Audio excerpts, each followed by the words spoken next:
Mesmo não tendo muita audiência, não me importa.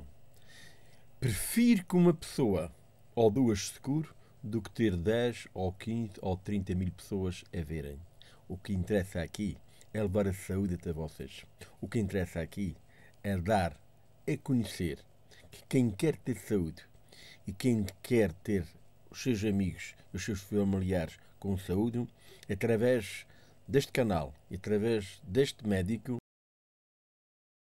Sou telespectadores do canal Açores, novamente na Vila das Lajes, novamente com o médico Carlos Carvalho, e hoje vamos falar das causas e dos sintomas, ou dos sintomas e das causas. Uma coisa ou outra, qual é a diferença, o sintoma da causa ou a causa do sintoma, para a gente saber se estamos bem ou não de saúde? Quando não há sintoma nenhum, pode querer dizer que somos saudáveis ou não. Nem sempre é verdade. Ou não. Porque há coisas que podem estar subtilmente escondidas até chegar o momento de se manifestarem.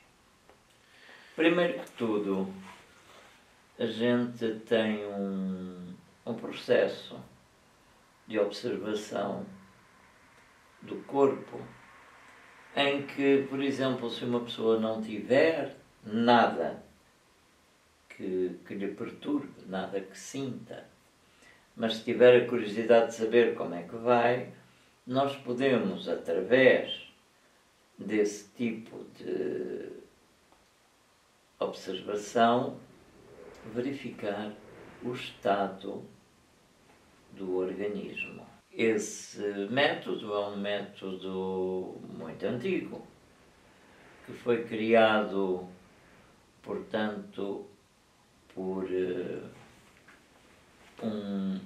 um indivíduo que era húngaro, o Ignaz von Petschly, e que surgiu por acaso, a brincar com um moço, partiu-lhe uma pata sem querer e viu que no olho do moço apareceu logo um sinal, uma coisa que apareceu logo aberta no olho. Ele achou estranho, mas com pena do animal ficou com ele e encarnou-lhe a pata para que fosse curando, e verificou que à medida que estava a curar-se, havia umas linhas que se cruzavam, umas linhas esbranquiçadas naquela fenda que apareceu no olho do moço. E quando a pata ficou completamente curada, ficou lá um sinal, um tipo de uma cicatriz no olho, mas completamente fechado aquilo. Ele era uma criança quando isso aconteceu, mas ficou com isso na cabeça.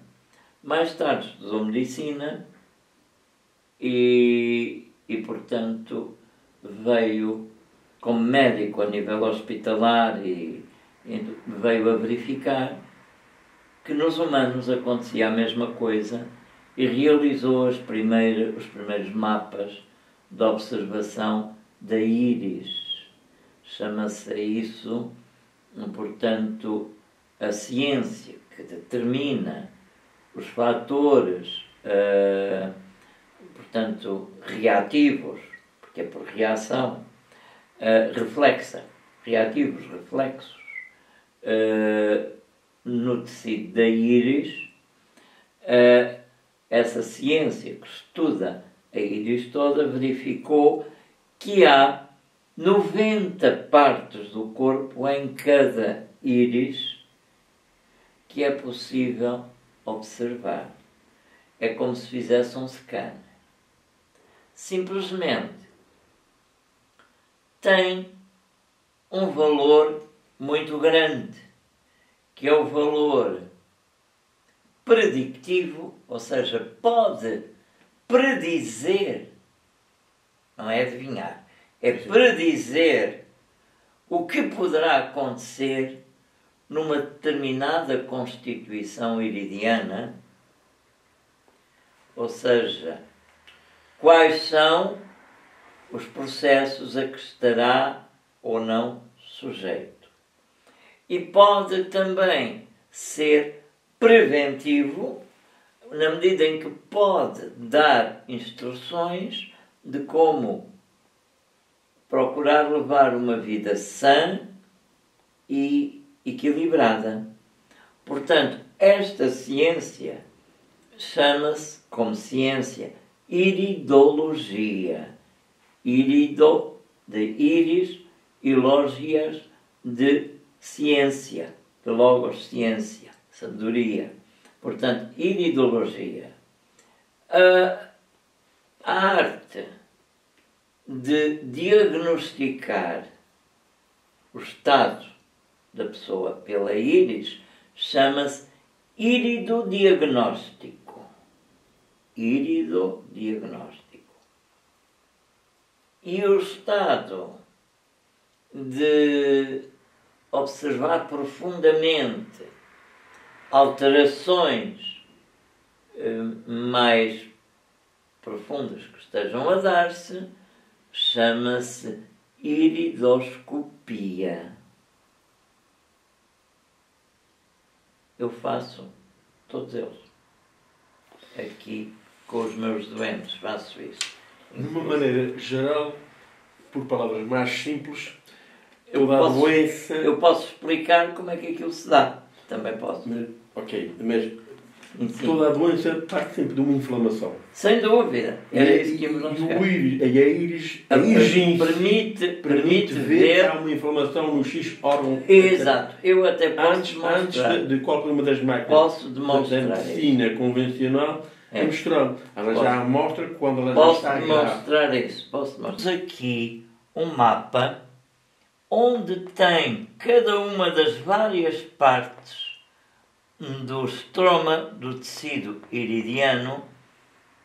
Estroma é o nome que damos, o nome científico que se dá portanto, ao conjunto de tecido, ao estroma, portanto, iridiano, e, portanto, apresenta aqui, isto aqui é a pupila, são as pupilas, isto aqui assim é o esfíncter iridiano, que é aquele músculo redondo que permite a íris abrir e fechar consoante o estímulo de luz. Portanto, quer dizer, ela expande-se porque é toda feita de tecido nervoso, e por isso é que nós conseguimos ter aqui os reflexos. Porque da coluna vertebral toda, não é só a lombar, é toda, desde o cóccix até cá acima, a primeira vértebra cervical, que se chama Atlas, desde baixo acima, existem cordões nervosos que estão ligados aos gânglios nervosos dos sistemas que irradiam para cada órgão e dão, portanto, a informação. Essa informação vai toda para o cérebro através de substâncias químicas chamadas neurotransmissores. Penetra pelos feixes, não só da medula, aqui pelo canal, portanto, base do crânio, e aqui, neste canal, entram os feixes nervosos que vão precisamente para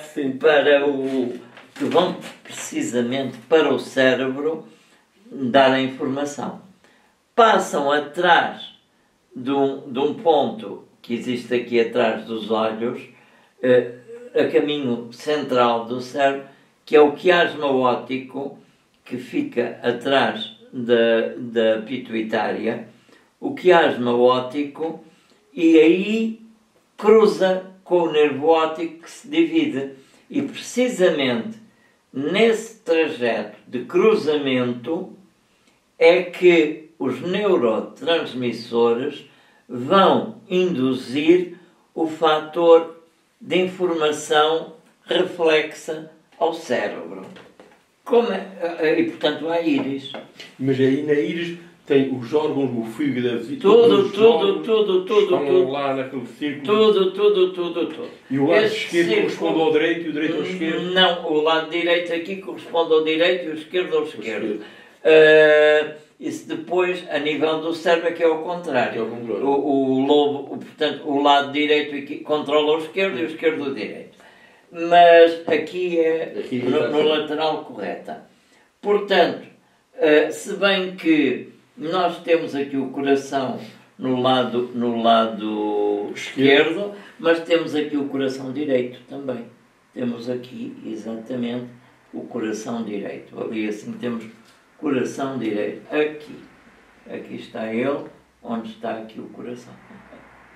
Portanto, porque o coração também está dividido em dois lados, o direito e o esquerdo, como sabemos. Portanto,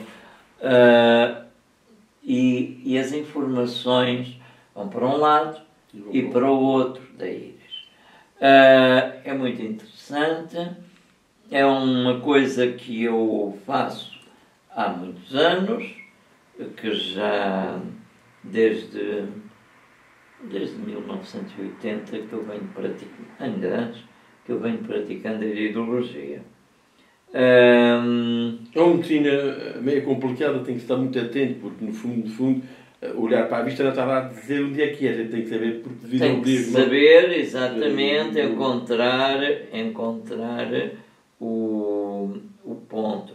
Eu só quero aqui procurar uma coisa, porque eu tenho aqui uns detalhes que podemos mostrar aqui. Enquanto está à procura, eu vou dizer, então, como toda a doença Vem sempre de uma inflamação. Há um sabendo que um órgão, inflamatório. através da íris, esse órgão está em início Temos aqui de inflamação, trata-se antes que ela... Temos aqui fique crónica. uma íris, não sei se dá. Dá Para ver? Dá. Pronto, podemos pôr maior, não sei. Dá. Temos aqui um estudo de uma íris que documentamos e podemos ver aqui uns raios que estão ali. Quer dizer que esta pessoa tem aqui, e são raios solares mesmo. Parece quando se desenha o sol em criança e se põe aqueles raios. Estes raios, que se chamam mesmo radis solaris, ou seja, raios solares, do latim, diz que a pessoa tem aqui um grave problema nervoso que está efetivamente contraindo a área, portanto, digestiva. Estômago e intestinos perfeitamente contraídos aqui, bastante agravados por processo nervoso, entre outras coisas. Permite-nos ver a circulação sanguínea, permite-nos ver a circulação linfática, permite-nos ver muita coisa. É realmente interessante.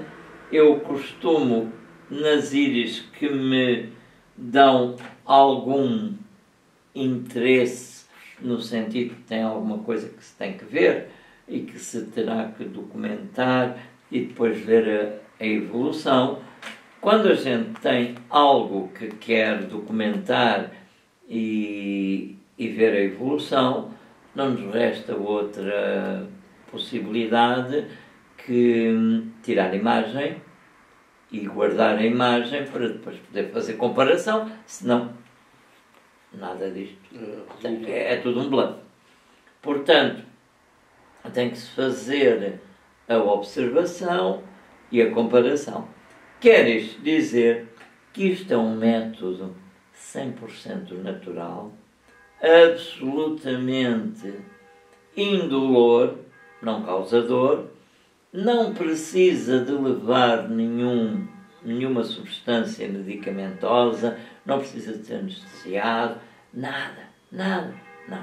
Somente precisa trazer-se a si mesmo, vir com os seus respectivos olhos no rosto e permitir que observe os olhos e que tire fotografia. O que vai permitir depois fazer registro e dar sequência, andamento. Mas Respondendo, tudo isto permite ver um estado de processo inflamatório. Sempre, toda a gente, mesmo muito sã, tem um leve processo inflamatório que não lhe diz nada porque não sente. Vem do estômago e intestinos. Estômago e intestinos são importantes no processo da absorção dos alimentos. O estômago, na transformação, tem que fazer com aqueles ácidos todos que precisa de destruir tudo o que ali vai para poder moldá-lo depois, mais adiante, com a ajuda das enzimas que vêm do fígado, pela bílis e mais, portanto, o que vem do pâncreas. Portanto, tudo isso vai transformar o alimento ingerido numa massa que permite ser depois assimilada.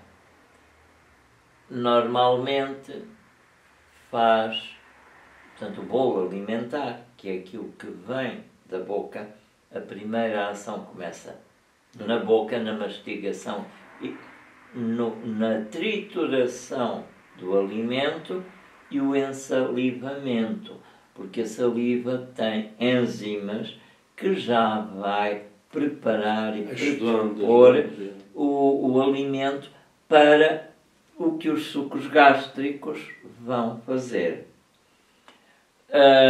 Aí o alimento vai ser transformado em quilo, chamado quilo, que é o que vai passar depois pelas vias respectivas do duodeno para o intestino delgado e aí já muda de nome, passa a ser quimo. O quimo é aquilo que vai para ser absorvido. Aí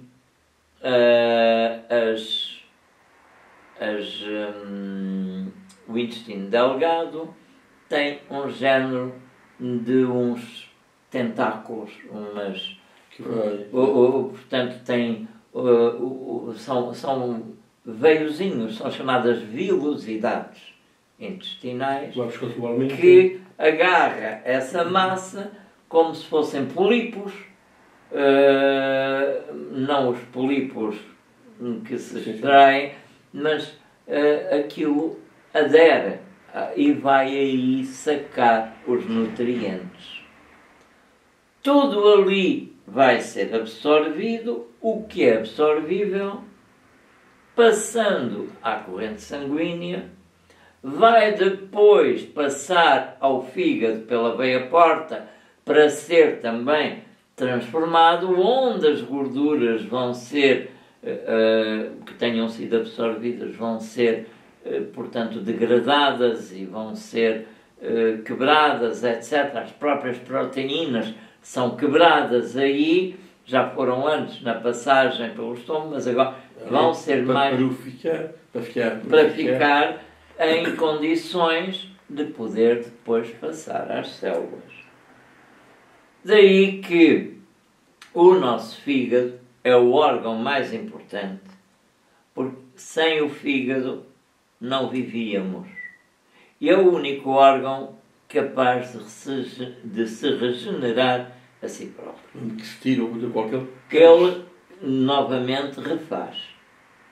Coisa que não acontece com nenhum outro. O pâncreas e o fígado é o responsável pela boa digestão. São responsáveis, sobretudo, o pâncreas é responsável pela digestão no sentido, em vários sentidos, mas num dos sentidos por produzir também enzimas digestivas importantes, como a pancrease, por exemplo. Quem está má digestão Eu hoje, como estou sempre inchado, não sei quem, não sei quando, o que quer dizer que o pâncreas e o fígado não estão bem porque o alimento talvez não estivesse bem. Alimentos demasiado gordos, alimentos demasiado doces, não são bons, não são realmente alimentos, na verdade, porque alimento é aquilo que nutre, e o que é certo é que os nossos hábitos fazem-nos comer coisas que não nutrem. Esse é um dos meus maus. Se fosse só o seu, estávamos todos bem, não é? Era o único. Era o único. Mas, não. Portanto, o pâncreas também é importante na produção de algumas substâncias, como a insulina, que é importantíssima para a assimilação dos alimentos e a quebra dos açúcares para não serem excessivos na corrente sanguínea. E porque é assim, o açúcar, aliás, todo e qualquer amido é um carboidrato, um amido é uma substância de um carboidrato. Só existem dois tipos de substâncias. São os hidratos ou carboidratos e são as proteínas. Portanto, são os prótidos e os carboidratos. As gorduras fazem parte de substâncias prótidas. São extraídas dos prótidos ou são extraídas também dos carboidratos. E já lá vamos falar dela. Porque os carboidratos, portanto, tudo o que vem dos vegetais, são hidratos de carbono, ou carboidratos. Tudo o que vem das carnes, do peixe, etc., são proteínas e gordura. Não quer dizer que também não venha gordura dos vegetais. Por exemplo, um fruto. Há frutos que são gordos. Mas é uma gordura boa. Mais ou menos, também em excesso, prejudicam. Certo. Tudo o que é desequilíbrio está desequilibrado. Seja o que for. Já disse aqui, volto a repetir, mas não é de minha autoria. A diferença entre o remédio e o veneno é somente a dose. É. Você pode morrer sufocado com excesso de água. Já são os primeiros? Os que sabem nadar e vão ao Não, eu não estou a dizer mesmo por ingestão. Você pode morrer por excesso de água, porque pode colapsar o rio. É uma falsa ideia que os médicos normalmente passam que as pessoas têm que beber 3 litros de água por dia. É mentira. Porquê? Nada e ninguém é igual. Há um qualquer no tamanho, na altura, eu não me recordo. Nada e ninguém é igual. Começa por aqui. Segundo, há pessoas que têm necessidade mesmo orgânica de mais água. O organismo pede naturalmente, o desejo que lhe dá mesmo de beber, sente a necessidade de beber, portanto, tem necessidade de mais líquido, e outras têm necessidade de menos. Este é um fator a observar. Portanto, 3 litros de água podem prejudicar a saúde daquele que não precisa de tanto alguns dizem por que dia. Incluídos, ver sim. Piorou. Pois há umas células nos rins que são filtros que se chamam glomérulos. Os glomérulos são umas células que, perante excesso de líquido, o que acontece? Reagem fazendo bloqueio. O que é que acontece? Incham e bloqueiam a passagem do líquido. O que é que sucede? Por beber muito, fica entupido, acaba por desequilibrar a função renal e faz retenção de líquidos no corpo. Portanto, cuidado com esses mitos cuidado com generalizar.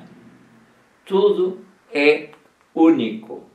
Tudo é semelhante, parecido e único. Esse tal cálculo agora esquece, mas chega o cálculo mais perfeito, para falar cientificamente, acho que 1,5 m, a pessoa com 1,5 m deve beber 1,5 litro de água. Exatamente. Portanto, nunca atinge os 3 litros. Não. 1,5 litro é suficiente para muita gente, claro, por dia. Até pode atingir, o indivíduo tem 2 metros de altura, até pode atingir. Sim. Portanto, há coisas que são falsas. E depois há uma outra coisa. Não pensem em beber uma garrafa de água assim de repente. Estão a fazer entupimento dos glomérulos. Desde enquanto uma coisinha assim, exatamente, em vidro, vai levando a garrafa e vai tomando gradualmente. Pode beber bastante água diário, bastante entre aspas, mas é o chamado beberricar, que é ir tomando uns quantos golinhos de vez em quando e tal, e assim é suficiente. Porque se beber muita quantidade, por exemplo, um copo destes assim, beber todo de uma vez, é disparate, vai inchar os glomérulos e faz retenção. E, portanto, eu aqui não sou pago pelo canal Açor, nem por nenhum outro, e o que eu digo é real, fruto do meu conhecimento, da minha constatação de quase 50 anos de exercício clínico. 48 vou fazer agora, dia 3 de junho, 48 anos de prática com os meus doentes sempre. Portanto, e sempre em observação. Isto diz-nos alguma coisa. Portanto, há formas de se detectar o que vai no corpo, é isto que eu quero dizer, através de observações simples que nem necessitam de recolha de sangue, e há outras também que se fazem com recolha de sangue, que podem ser úteis. Mas as análises clínicas vulgares e normais são muitas vezes um engano. E já sei que me vão dar tarefa, mas vamos dizer o que e o porquê. O estado do sangue não é constante, igual. Anda mais ou menos parecido.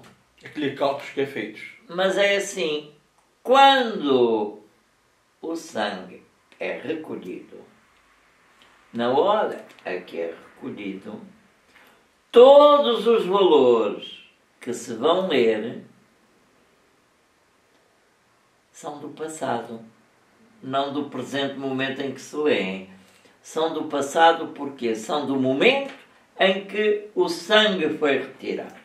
Nessas janelas são mais aproveitadas quando os passam dias que levam os químicos, etc, e estão aí a... Não, mas mesmo assim elas levam logo químico na altura mas... hoje em dia, por exemplo, há homeopatas, médicos... Não, isso são outro tipo de análise. São outro tipo de análise. Sim, mas isso... Estas que a gente tira para o Estado pagar, essas levam e há outra... Levam logo sempre. Todavia, esses valores só são reais para o momento em que se recolheu. Se tivermos em relação isso, e se o profissional de saúde tiver aparelho e quiser fazer uma recolha momentânea de um sangue fresco para observar, depois, em função do que tem, pode chegar a conclusões. Mas aqueles exames que vocês têm, mais ou menos assim, em várias folhas, não é? E que depois, 6 meses depois, o médico vai ver, ou 3 meses depois, ou 1 mês até depois, não vale. É passado. É passado. Por outro lado, há uma coisa que é preciso ver. Os médicos que veem valores de de glóbulos, de açúcar, de tudo o que estão a ver, não estão a fazer uma equação de causa, nem tão pouco de sintoma. Só estão a provar que sabem ler números. Só sabem ler números. E estão apenas a fazer leituras de números. Quer isto dizer o quê? Quer isto dizer que os valores numéricos portanto, da medida das substâncias que foram pesquisadas no sangue ou na urina, ou onde fosse, na saliva, no esperma, etc.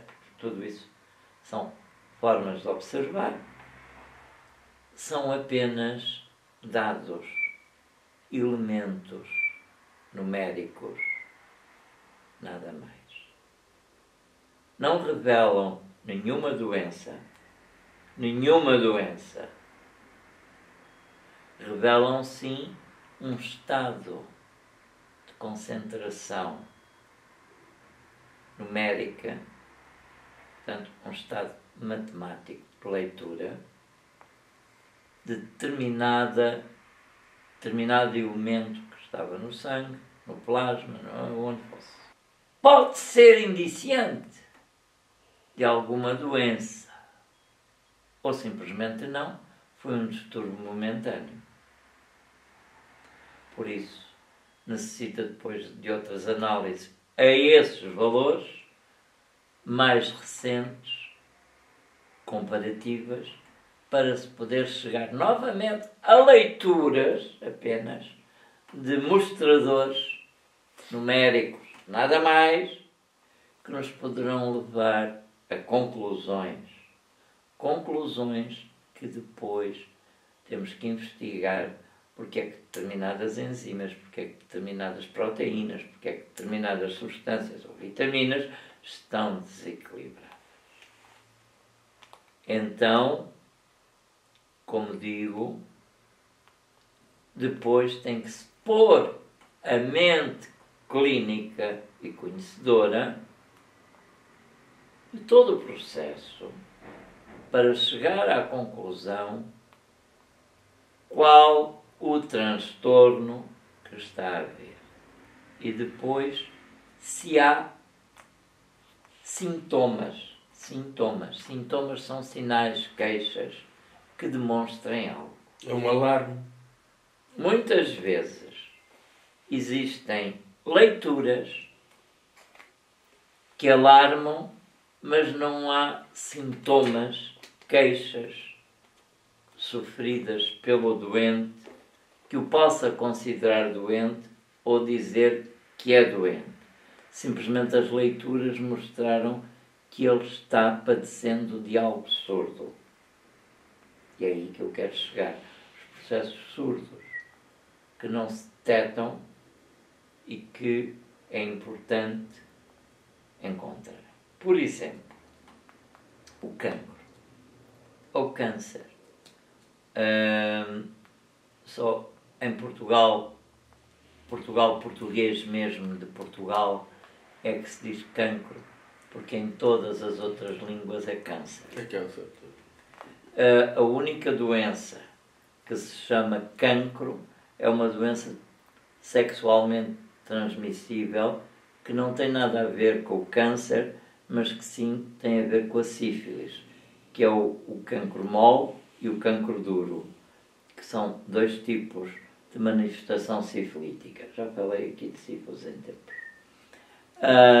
Portanto, vulgarmente o cancro, mas cientificamente o câncer não surge sem ter um terreno lipídico, ou seja, de gorduras, excessivamente vasto, para que possa começar a desenvolver-se. Porquê? ele precisa de gorduras acumuladas, gorduras oxidadas, para se formar. Essas células nutrem-se disso. Nutrem-se disso. É necessário, portanto, ter atenção a determinados valores. Quando nós vamos ler apenas marcadores, temos que determinar que estes valores, e ter cuidado, alguma perseverança e capacidade de perscrutar com alguma maior incidência, portanto, mais aproximação do processo. Não pode ser visto daqui a 3 meses ou 6 meses, mas tem que ser visto dentro de um mês, ou às vezes menos, um resultado só para ver o que é que há, dependendo, portanto, do que é que se passa.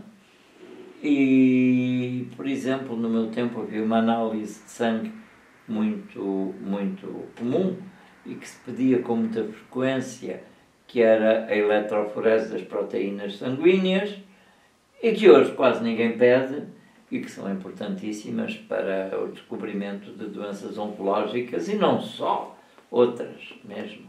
É muito importante, e eu quase sempre aos meus pacientes recomendo a passagem da eletroforese.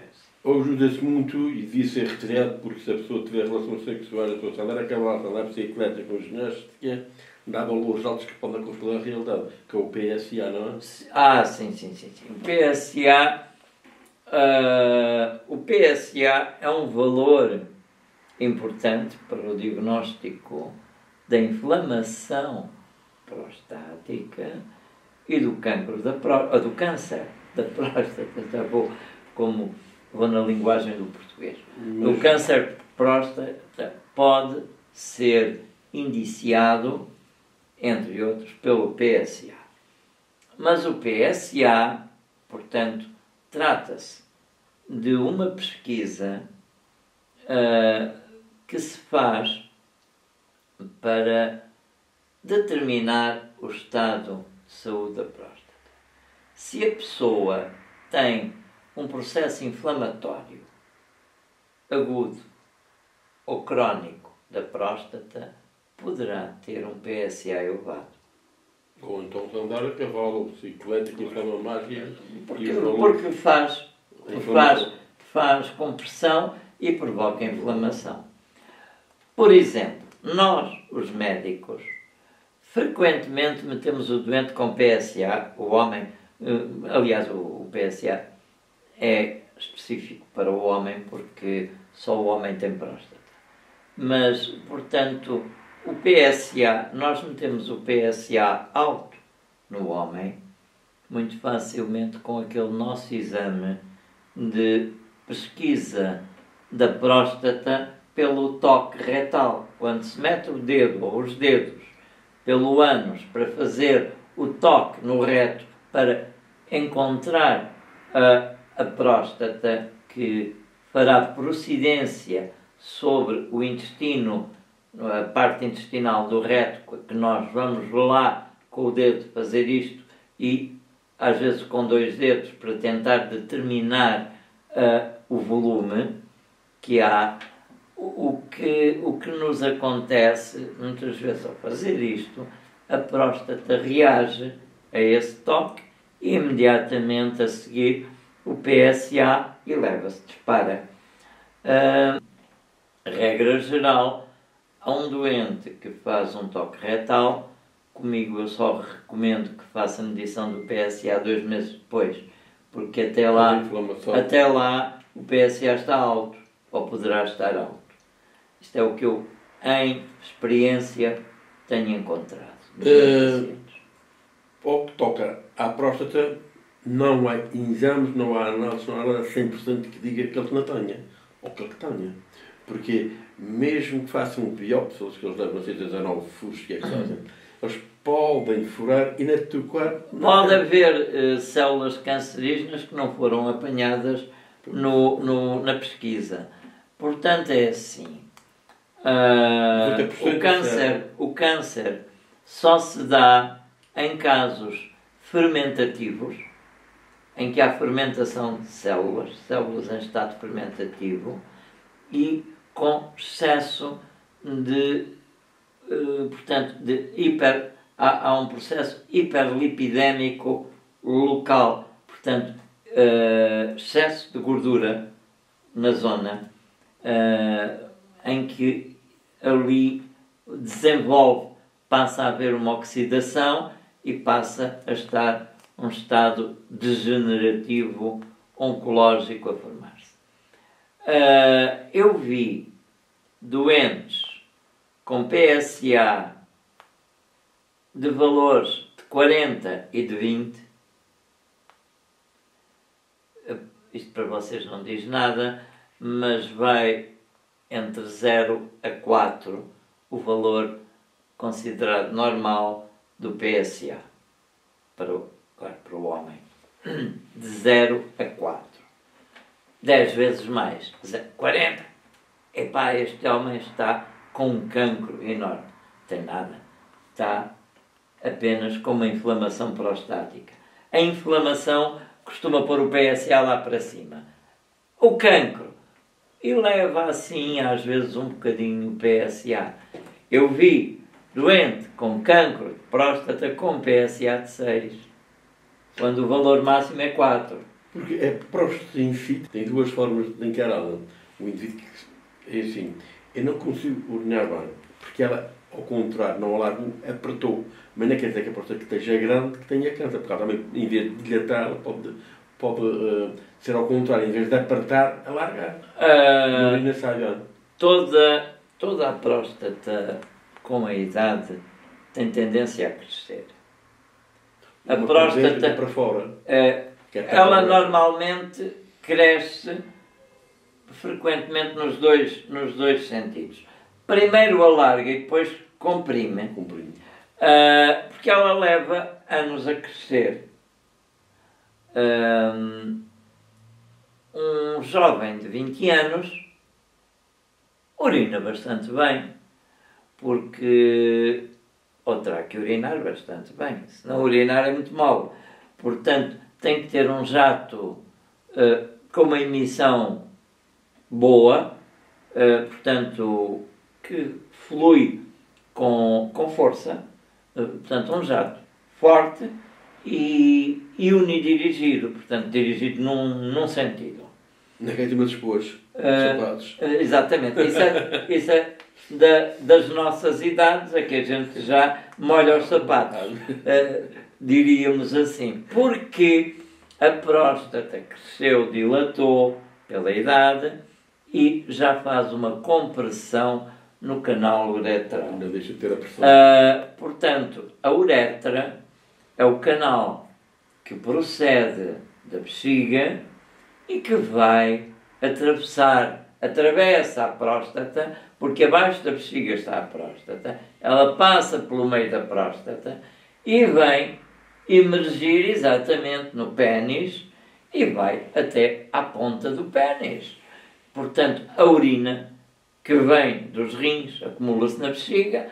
Quando a bexiga está cheia, tem o sinal, precisa de urinar, vai urinar e pronto. E normalmente sai o jato. Nos idosos, o jato às vezes são gotas. Isso já é muito mau sinal. Já é muito mau sinal. Ou então, um jato fraco e às vezes em chuveiro, que abre num sentido, 2 centímetros, 3 centímetros, ou às vezes para os lados. É um festival. Não, tem problema de próstata, mas não tem câncer. O câncer vai de 20 a 30 anos a formar-se, normalmente. Ou muitas vezes estará assim e não terá câncer nenhum. Teoricamente, todo homem de 70 anos está na idade de construir ou de estar com câncer de próstata. Teoricamente. Não quer dizer que morra dele. Não, e também não quer dizer que o tenha. Sim. Teoricamente. Uma coisa é teoria, eu já disse, não podemos generalizar. Quando eu estou a dizer teoricamente, é uma generalização. Mas não se pode generalizar, não é assim. Portanto, um homem com 70 anos pode estar ainda muito bem, prostaticamente, outros até com 60 podem estar pior que o de 70. Outros com 80 poderão nunca ter tido um câncer de próstata. Depende de muita coisa. Também depende muito da vida sexual que a pessoa levou, porque infecções de doenças sexualmente transmissíveis, sobretudo na juventude e adulto, por ali fora, entre aspas, mal comportado sexualmente, quer isto dizer que teve relações sexuais com infecções, contaminado por não ter proteção respectiva, etc., ou por não fazer caso dessas proteções, enfim, por muitos fatores, pode vir a desencadear câncer de próstata. Portanto, tudo depende do comportamento sexual das pessoas. Como a mulher não tem o câncer de próstata, pode ter o câncer de útero, também dependendo dos bons ou maus comportamentos sexuais que tenha, pode estar mais apenas exposta a ou tendente a desenvolver, não quer dizer que tenha que ter. O indivíduo que trabalha com a medicina tradicional e também trabalha através da íris, que é, vamos ver, através dos olhos, numa linguagem popular.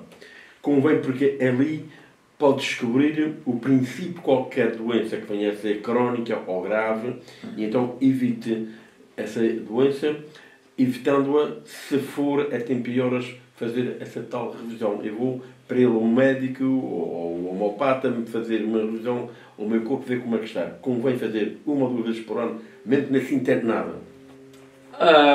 Se não sentir nada, pelo menos 2 vezes no ano, 6 em 6 meses. Seria o ideal. 2 vezes por ano fazer isso. Como eu trabalho também com a medicina chinesa, no sentido da acupuntura e não só,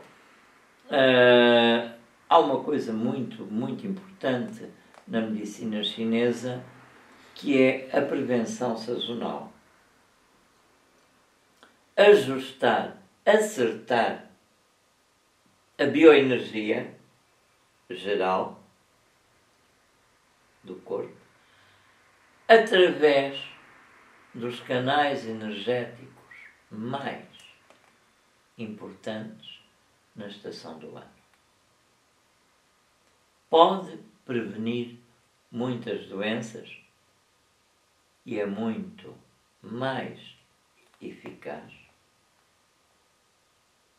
que a vacinação, que muitas vezes não previne nada. E até podemos mostrar.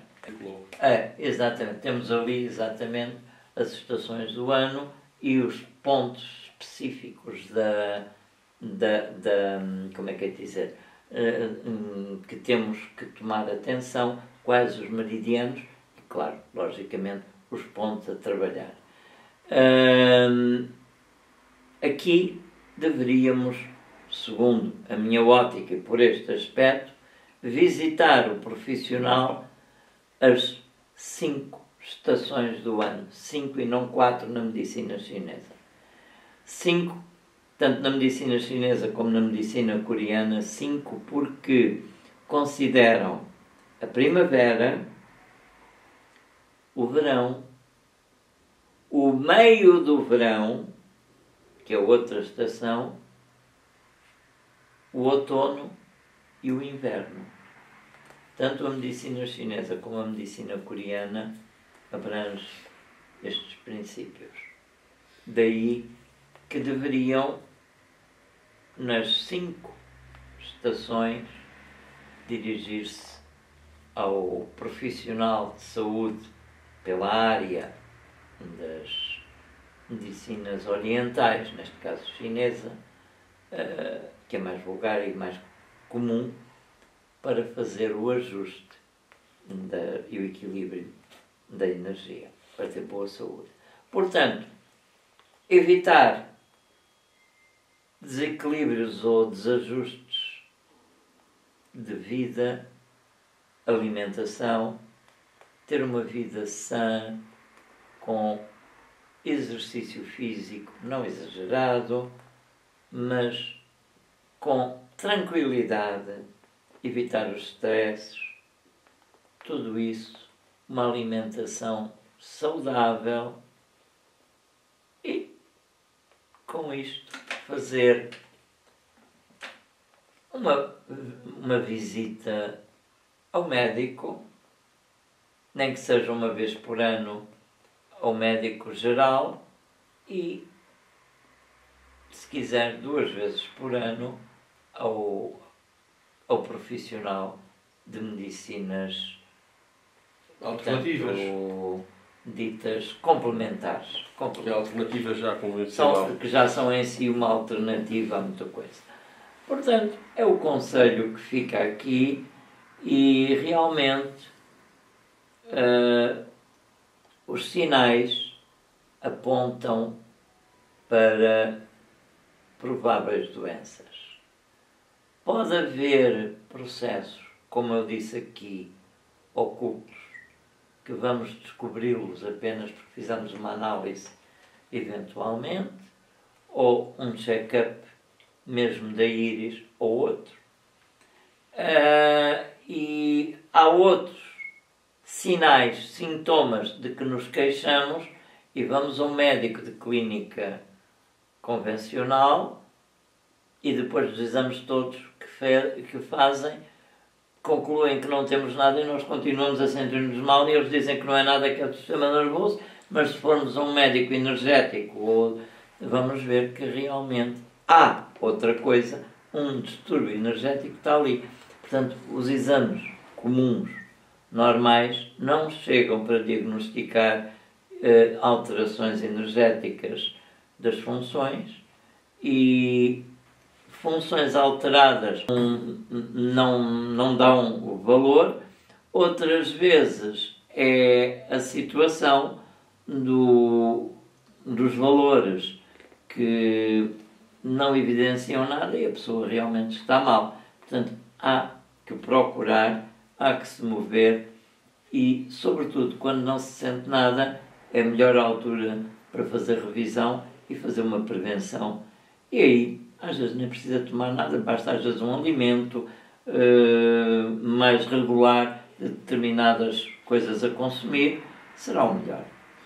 Ir é tempo e horas, tem sempre todas as vantagens em relação a ir, gastar o dobro e ficar doente. Esse é o ponto fundamental. É um dos pontos básicos. Cuide da sua saúde, porque você ao cuidar da sua saúde está a cuidar de tudo. E quando não cuida da sua saúde, você não cuida de nada, porque você vai embora para mim e as coisas ficam. Também é verdade, também é verdade. Uma coisa é certa, e disso ninguém tenha dúvida. Quando entramos no mundo, não trazíamos nada. E quando sairmos deste mundo, também não levamos nada, nem o corpo. Bem, e foi mais um programa de saúde. Este foi um programa só a dar umas dicas. O próximo será diferente.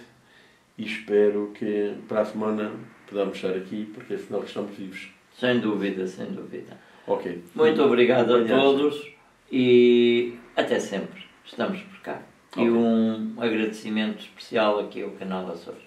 Ok. Obrigado. Este programa de saúde é dos melhores programas que se vê nestes canais. Porque sem saúde vale a pena viver? Não. Porque estamos a sofrer. E nada melhor que a saúde. E a saúde é sua, seus familiares, seus amigos, você é responsável. Porque pode dizer a eles, olha, há um canal que tem saúde para todos nós e é grátis.